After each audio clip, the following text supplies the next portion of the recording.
Bonjour, bienvenue dans Uppercut by Pastor G.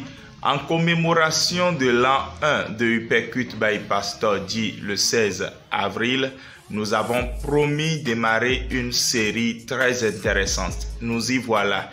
Il s'agit de la guérison des blessures internes et les blessures du cœur, les blessures émotionnelles. Nous allons nous baser sur un texte biblique unique que nous développerons vers la fin de la série dans Jérémie le chapitre 8, le verset 22. N'y a-t-il point de baume en Galade? N'y a-t-il point de médecin? Pourquoi la guérison de la fille de mon peuple ne s'opère-t-elle pas? Et nous expliquerons bien sûr ce qu'est le baume de Galade et qui sont les médecins. Mais nous ferons toujours en introduction à chaque exhortation du jour ceci. Un oiseau blessé ne pourra jamais voler à la même hauteur que les oiseaux de son espèce. Et c'est fort de ce constat trivial que nous pouvons dire ceci. Un passé blessé est assurément un présent blessant et un futur handicapé. Et donc, voici l'exhortation du jour. Aujourd'hui, nous faisons une petite introduction pour entrer dans la définition. Lorsqu'on parle des blessures émotionnelles, ce n'est pas juste un ministère à remplir. C'est vrai que le ministère de la guérison des traumas est très important. Ce n'est pas non plus parce qu'on a suivi une formation en accompagnement, en relation d'aide, en guérison de traumas, en réponse à des catastrophes et tout ça. Nous avons reçu une formation en premier secours et tout ça que nous sommes habilités à parler d'un sujet. Nous en parlons beaucoup plus parce que nous-mêmes, nous avons expérimenté dans notre enfance et adolescence des choses difficiles. Et que Dieu a fait grâce, nous en avons été guéris. Et qu'aujourd'hui, nous pensons que c'est de notre responsabilité d'en parler pour aider d'autres.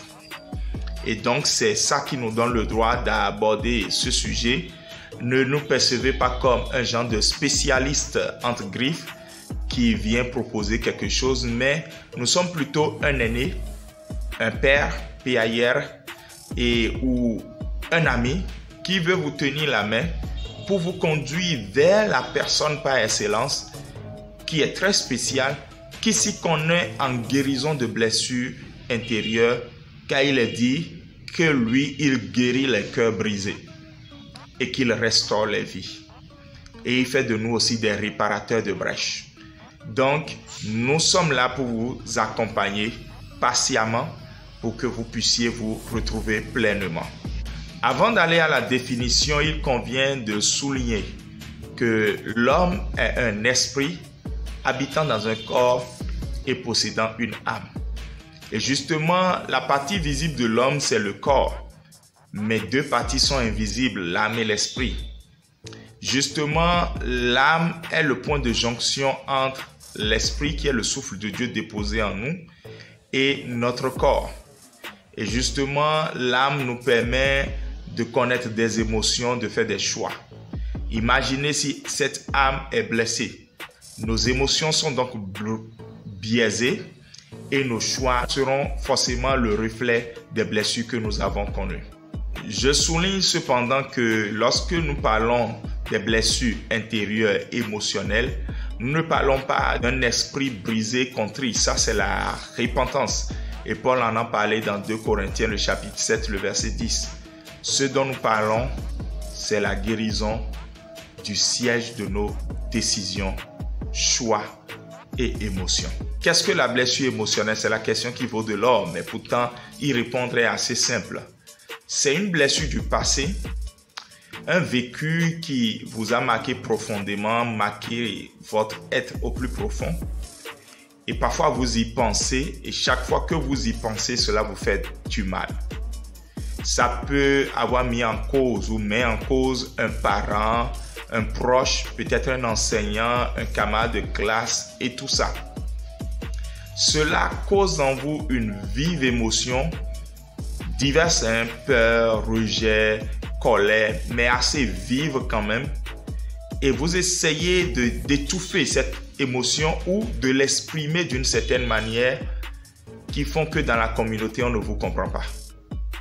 Et même dans votre famille, cercle restreint, on ne vous comprend pas. C'est comme un boulet qui gêne votre épanouissement. Vous-même, vous vous en rendez compte et vous empêche de vivre pleinement. Ce sont des douleurs intimes, enfouies. Ces blessures du passé sont parfois inconscientes chez certaines personnes, mais pourtant sont à l'origine des maux MAUX qu'ils vivent au jour le jour, que ces maux soient physiques ou psychologiques. On peut donc voir l'abandon, le rejet, l'humiliation, l'injustice, les manques affectifs divers, les déceptions, les maltraitances physiques, les punitions corporelles démesurées par exemple sont dedans, ou le viol ou l'inceste.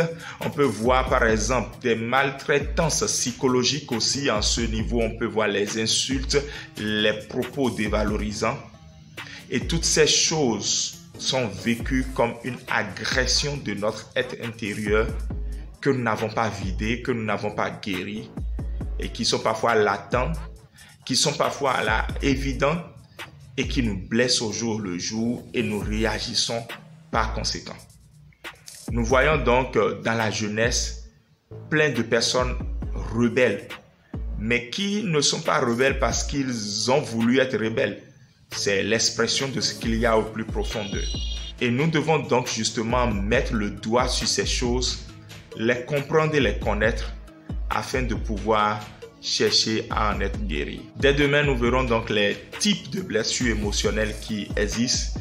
Et c'est là le grand nœud même, avant même la guérison, c'est là le grand nœud de cette série. Parce que si tu sais ce dont tu souffres, la guérison vient facilement. Que le Seigneur guérisse quelqu'un maintenant. Amen. Donc, nous sommes à la fin de l'exhortation de ce jour. Ne l'oubliez pas, 16 avril, Uppercut by Pastor D à 1 an. Nous allons pouvoir prier et rendre grâce à Dieu. Nous allons aussi pouvoir faire un live ce jour-là pour pouvoir être reconnaissant au Seigneur. Sans oublier que cette série que nous sommes en train de démarrer va paraître bientôt aux éditions Livraison sous la forme d'un livret contenant 2 richesses exceptionnelles pour la jeune fille. Gardez le rendez-vous. Que le Seigneur vous bénisse. Shalom et à la prochaine.